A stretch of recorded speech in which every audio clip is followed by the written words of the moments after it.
Eu posso ter dois pais ou duas mães?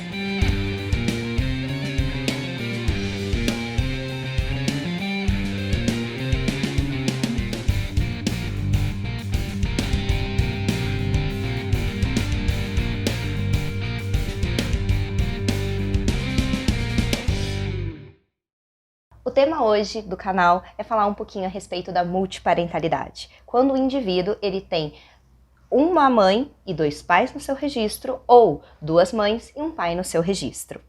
O que acontece? Nós comumente vemos que uma pessoa tem o nome de um pai e o nome de uma mãe. Temos também uma quantidade expressiva de pessoas que têm apenas o registro materno dentro da sua certidão de nascimento. Entretanto, existe para o direito a multiparentalidade. A multiparentalidade é a possibilidade jurídica de um indivíduo ter mais do que dois genitores do seu registro de nascimento. Indivíduos que tenham vínculos biológicos e vínculos socioafetivos com aquela pessoa.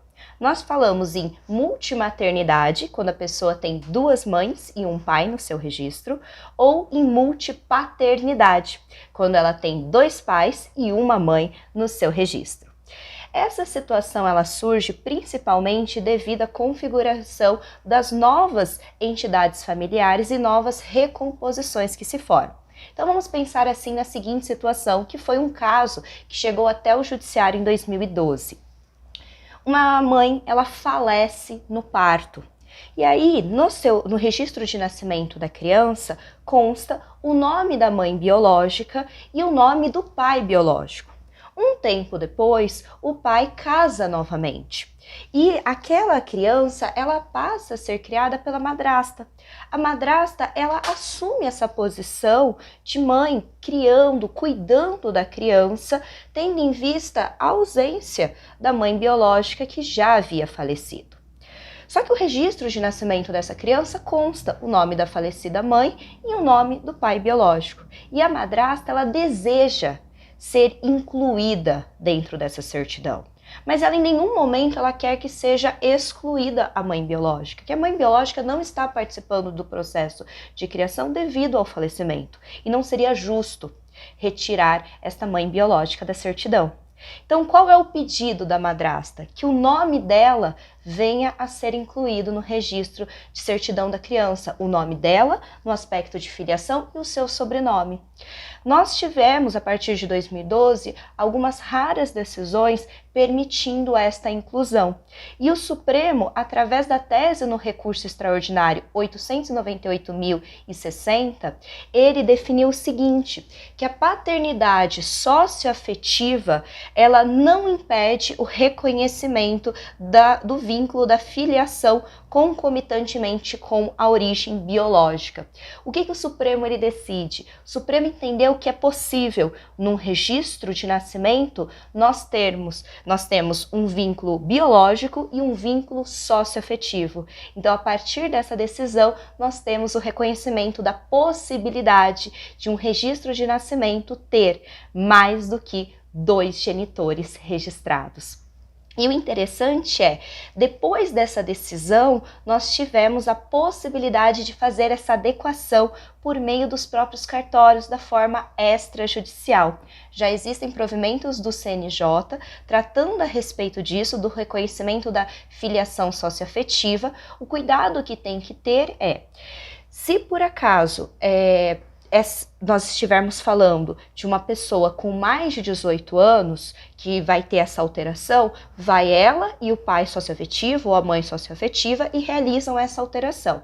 Se nós estivermos falando de uma criança, a alteração do registro via cartório, ele necessita que essa criança tenha mais de 12 anos de idade e tem que ter a concordância dos demais responsáveis, dos demais genitores. E o vínculo socioafetivo deve ser demonstrado. Além disso, via cartório só é possível ser realizado quando nós tivermos a inclusão de só mais um, ou pai ou mãe. Então, no máximo, 3 genitores estarão presentes. Mais do que isso, tem que recorrer à via judicial. Menos de 12 anos de idade também deve ir para a via judicial, não tendo consentimento dos demais, também para a via judicial, e se tiver algum processo, alguma divergência, algo do tipo, também a alteração tem que ser por meio da via judicial.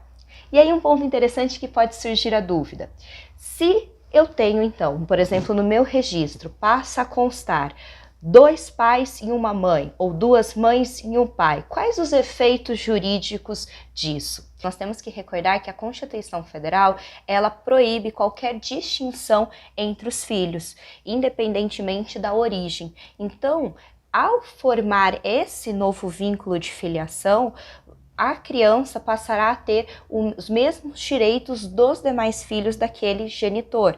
Questão de alimentos, guarda, direitos sucessórios, tudo participará, assim como os demais filhos. O reconhecimento da filiação, ele é irrevogável, não cabendo exercer o direito de arrependimento, então mudar de ideia, se arrepender, pedir para haver a desfiliação, exceto, obviamente, se for comprovado a ocorrência de algum vício, a pessoa foi enganada, houve uma questão de fraude, aí sim seria possível desfazer esta filiação.